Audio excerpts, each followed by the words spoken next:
Hey guys, and welcome to a new video. Today I want to give you guys a small little update on my Wave of Conviction Ignite Occulentalist, because we're using the Forbidden Flame and Forbidden Flash combo to enable Profane Bloom on our Elementalist.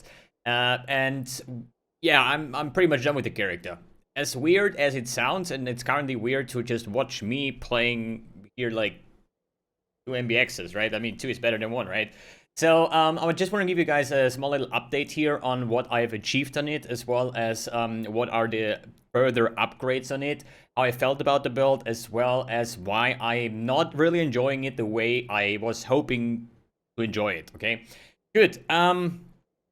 Yeah, where do we start? First of all, how good is it to have Profane Bloom explosions on an Elementalist? I mean, it is kind of ridiculous. You have to think about the Profane Bloom explosion is a quarter of the life of the enemy. So if you think about running like really high tier maps and the monsters have like a lot of life and everything, and the 25% explosion is a shit ton of base damage, and the resulting ignite out of that will deal an insane amount of damage. So I played this build in the solo self-found Delph event, and the way I encountered bosses or something like that, if there is a monster that just has insane amounts of life, what you're gonna do is you're just gonna drag a couple other monsters to the boss, then kill them, hope for an explosion, and the explosion will trigger an insane ignite that will most likely one-shot the big dudes just because of how much damage this ignite will actually do. But in the other hand, once I was playing it, it felt like nothing special to me, because, I mean, obviously, if you were kind of a new player and you're seeing that kind of gameplay with the ignite, the proliferation, these fire circles that comes from the second, proliferation, basically from the gloves. This will result into these burning circles on the floor where monsters go in and just burn to death. And the second ignite proliferation, which comes from either the Aberrant's Hooves or the Barracks Respite, which actually inflicts the ignite to nearby enemies. So they will also just spread the ignite while the other one is just making this circle, right? So you have like a double proliferation.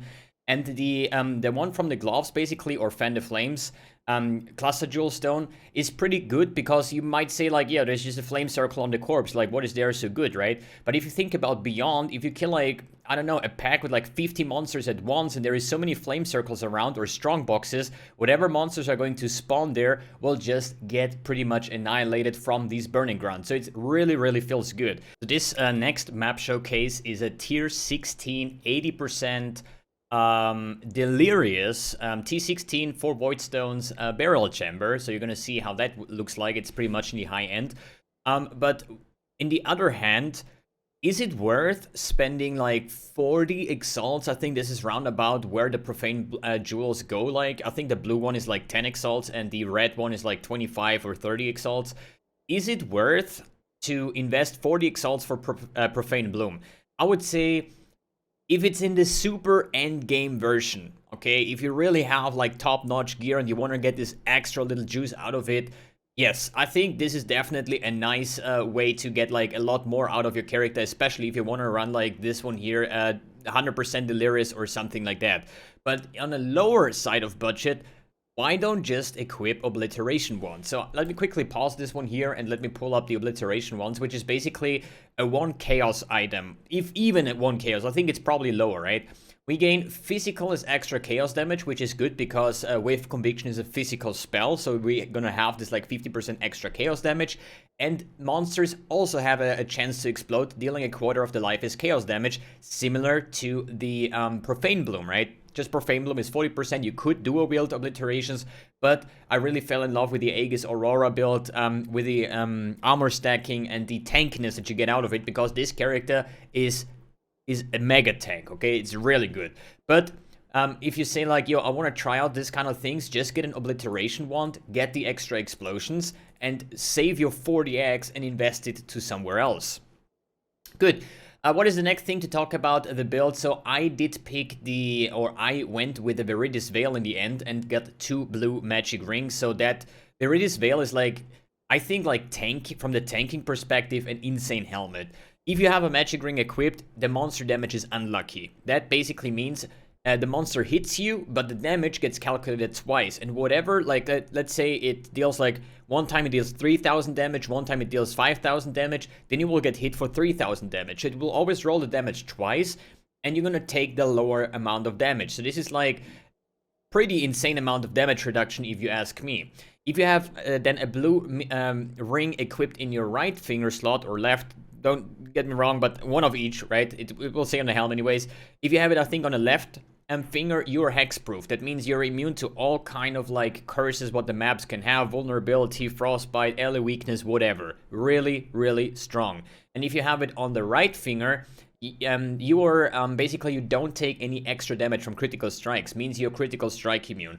So basically, with equipping one single blue magic ring will either make you crit immune and monster damage is unlucky, or hexproof, and I think this is quite ridiculous. As well as the helm comes with a +2 level of Socket Gems, so this is perfect for an aura setup with Enlighten support, because then the Enlighten support will be level 6, and I did reserve quite a ton of auras on this character. We had like Vitality, I think, check the buff bar, Defiance Banner, Tempest Shield, Herald of Ash, Herald of Purity, Determination, and Purity of Elements. So it is kind of ridiculous when it comes to that. Good, then what else did I put in? So in the current version that I played it, I went actually with 2 magic rings. And this is basically what you see here on the footage, is the reason why I say like, yo, single target wise, this was actually pretty poo-poo. And I mean, this is something that can get fixed, don't get me wrong. In the current version that I was playing, there were no cluster jewels. And if you ever played an Ignite build,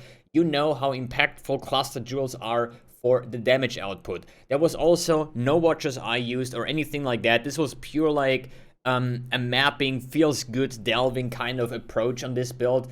But it does have the option to go with the tankiness setup around about like 5 million Ignite DPS on Wave of Conviction, and then you still have your like Arcanist brand with your Flame Surge and your what is it?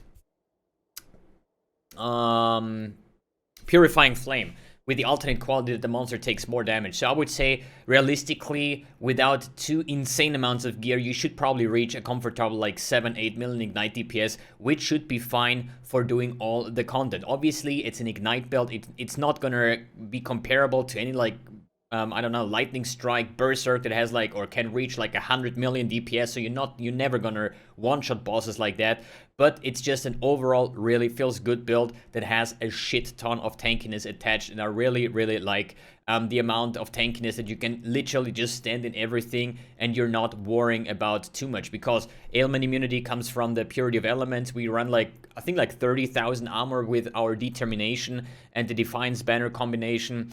Then we do have 2 shields, which one will be Molten Shell that has like, I think 8,000 shield, or throw with like 30k armor. And this is without like any armor flask or anything like that, right? And then you have this Elemental Aegis coming from the Elementalist, which is also like an elemental shield for like close to like 3,000 or something. So you have 2 shields, you have your crit immune, monster damage unlucky, your what is it? Yeah, like all the good things that I just like to have on these like super comfortable characters that just have immunities to all sorts of things, to just not worry about it, and it's not really a problem if you get hit by something. So the next thing I want to talk about is, what am I going to play instead? So as I said, I personally did not like the build, just in the pure fact that I just played way too many Ignite builds in the past like 2 or 3 leagues, to be honest. Like almost every league I'm playing Ignite, and almost Ignite exclusive, besides like some accuracy stacking project or something. And it kind of gets boring to me for that fact that I played so much Ignite that I pretty much know exactly how they're gonna scale, what do they need to do damage, how all of this like clearing aspect and so on works. And that's why I feel like there is not too much PUBing that needs to be done to make a successful good build, because I played those kind of builds like so often already, right? So I can definitely recommend a build like that. It is super enjoyable. The clear speed is kind of insane, like the proliferation, so on. The more monster density, the better it's going to feel like, with the addition now of Profane Bloom, just having ridiculous amounts of ignites. It's really, really good, and with the higher investment, you should not have no issues doing any like kind of endgame bosses on top of that, right?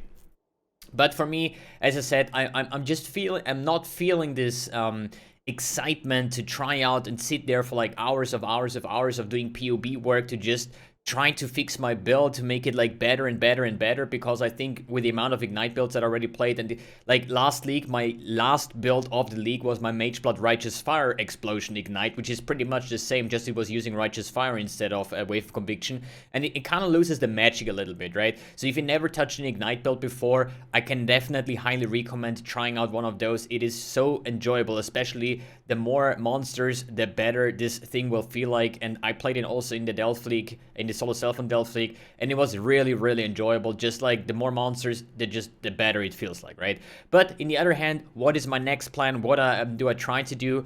I just think like I want to do something that is new to me, kind of, and since spellcasting is now gonna get buffed, or got buffed more or less, I think I want to try out some actual self-casting build. It's most likely gonna be some kind of map juicer, because I really like to just alch and go maps, and with the new Atlas passes, it should be actually a feels good moment to just alch your maps and just run them as fast as possible. So I want to have high movement speed, I want to have like kind of explosions, I just want to have an on-hit build, an actual spellcaster. Which is not 100% true, because it's more like a channeling build, because I'm gonna try out Winter Orb, because it also got buffed, and it now has 150% more projectile frequency while channeling, so this should be quite insane. This is like the best moment of this entire footage, man. I thought I'm gonna die, but no, I did not. So Winter Orb got buffed, a little bit more damage effectiveness and stuff like all the other spells, but it has now 50% more projectile frequency while channeling, and while you channel, this is when you do single target, so it should ramp up the single target quite heavily, and maybe then we're gonna make like a farming project where I'm actually gonna grind up maybe a Headhunter belt or something. It's just a little bit weird. Remember last league, I valued Mageblood over everything, right? I had my league start, I had like my 20x character, and then we farmed Simulacrums until we got the Mageblood belt, which was quite, yeah, not really that fun, because I was really blasting like 12 hours a day, and it was like a race against the time. How much currency can I make, and how much will Mageblood rise over the time, right?